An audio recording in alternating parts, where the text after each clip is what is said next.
Testosterone, often referred to as His Majesty, is widely known and recognized as the king of hormones, or sometimes even called the hormone of kings.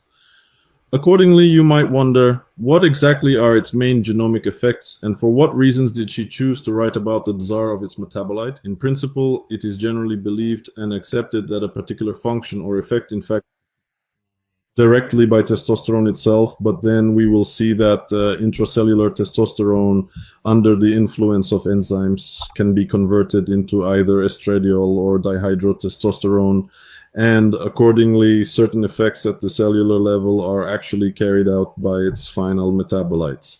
So, what are the main characteristics inherent to our esteemed hormones, the key components in reproduction?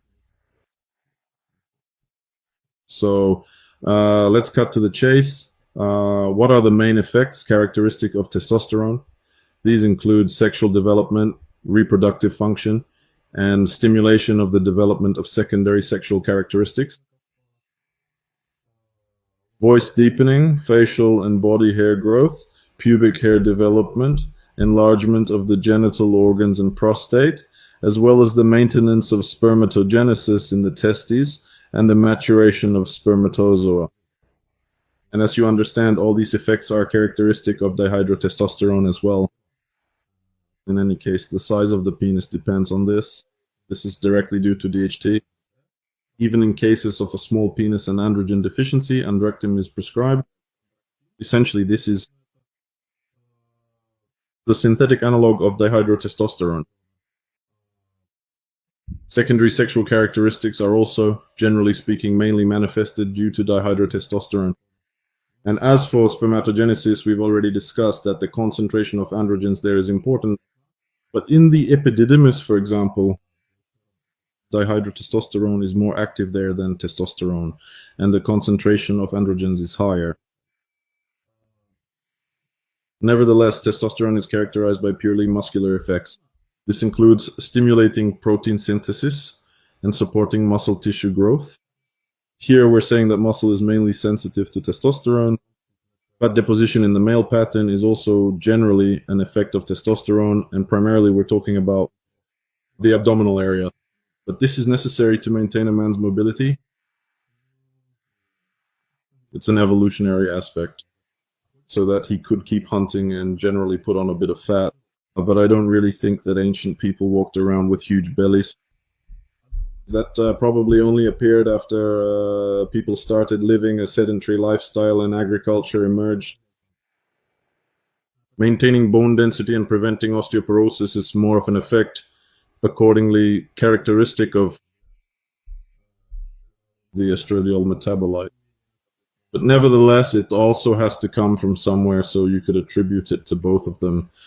Erythropoiesis in the bone marrow is accordingly the stimulation of erythropoietin production by the kidneys. That's why men have a higher hemoglobin level. So accordingly, the normal hemoglobin ranges for men and women are different.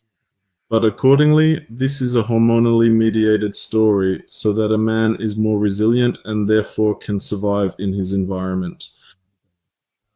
Influence on behavior and sexual function.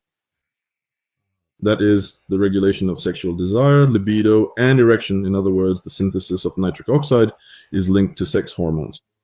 Libido, in turn, is also connected to neurosteroids such as dopamine, serotonin, and essentially the state of the nervous system. And estradiol also, in general, affects libido. Therefore, if, for example, we take a typical patient who is overweight, he may actually have high estradiol or low normal testosterone. And at the same time, his libido can be absolutely fine. Usually it's men of normal build who complain about libido but who are extremely tired. The emotional background, that is, it still supports our motivation and self-confidence. This inner core, the characteristic masculine traits, when it decreases, there can be a tendency toward depression, irritability, and fatigue. Low motivation for any kind of activity. Let's take, for example, the typical couch potato. And accordingly, I've basically already talked about energy and motivation as well. So people with higher testosterone production are usually more ambitious, more energetic, and after all, tend to achieve more in life no matter how you look at it. So, in this case, it really just depends on how lucky a person is. And also, there's the influence on metabolism and hormonal regulation, the effect on insulin sensitivity, and the prevention of metabolic syndrome.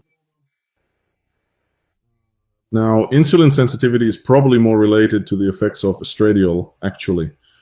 And accordingly, there's also negative feedback to the hypothalamus to control the stimulation of testosterone production itself for the secretion of LH. So those are basically the main and important functions of our beloved and mighty hormone, testosterone.